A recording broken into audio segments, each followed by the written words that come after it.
So we have something called moral hazard. Moral hazard is where we socialize the costs and privatize the benefits, or we could say we socialize the risks and privatize the profits. That's where people gamble and they go to Vegas and they bet the whole house. This is a serious problem in economics. It's a serious, very serious problem in the financial markets.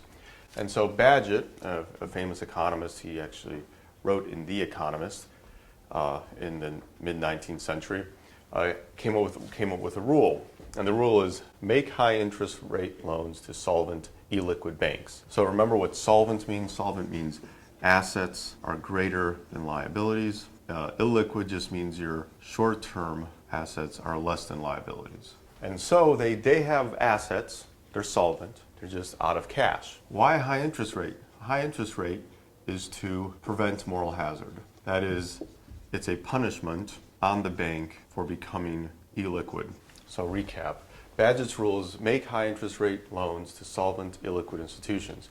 The high interest rate is to prevent moral hazard, that it is a punishment on the bank for becoming illiquid. This is a rule that perhaps, well, I would argue, very heavily I would argue, that central banks should pursue. Is that when they act as a lender of last resort, determine which banks are insolvent, determine which banks are insolvent, don't loan to them. Loan to the solvent banks that are just illiquid because we're in what is called a liquidity crisis. The financial markets are frozen up. Act as a lender of last resort to those banks, so you do not promote a failure, rather you promote success. To those illiquid banks, make unlimited loans even to those illiquid banks to buy out the insolvent banks, and so that proper management of accounts, etc., will continue. And you do add a high interest rate to make clear to those now illiquid solvent banks and institutions that they pay a price for becoming illiquid.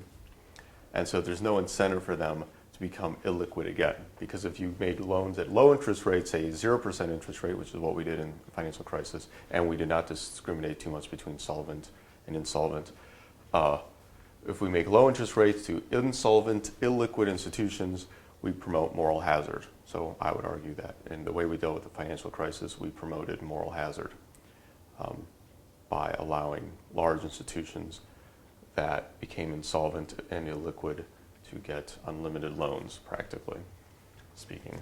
Okay, so here are the problems with monetary policy. One, data is incomplete and lags. What happens if you are making decisions on monetary policy through the Federal Reserve and you have incorrect information?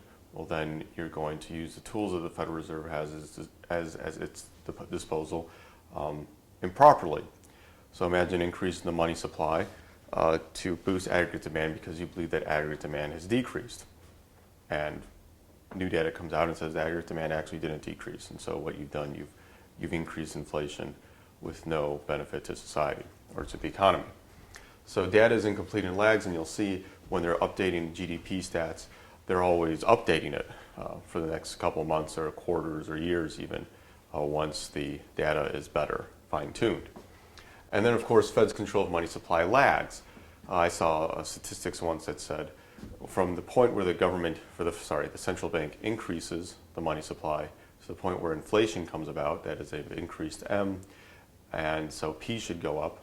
There can be up to a 2-year lag.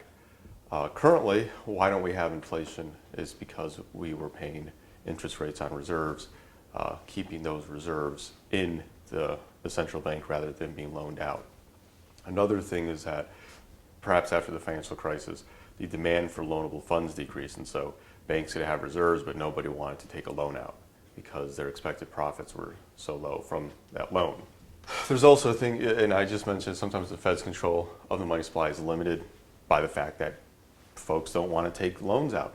Businesses and consumers don't want loans because their expectations of the economy, expected future profits, is so low. And then again, of course, credibility. Credibility is not such a problem we have in the United States or in the developing world. Developed world. In the developing world, credibility is a very serious issue. People simply do not believe that their central banks are independent of government. So independence is a very important thing. If a central bank is not independent of the government can use the central bank to just print money to fund engage in deficit finance. Deficit finance is what we call monetizing the debt. That's where we print money, and as a result, we print money and we send it to the government, we buy treasuries, and it all goes over to the government spends it, creating inflation. And so, do we believe that the central bank will actually do what it says? And this has been quite a bit of a problem in developing countries. Folks do not believe that their central bank can get inflation under control, and so the central bank may come out and say, we're going to stop printing money, and nobody believes them, and so they keep spending money, driving up inflation, increasing V, increasing P, even though M is decreasing, because people don't believe M is decreasing.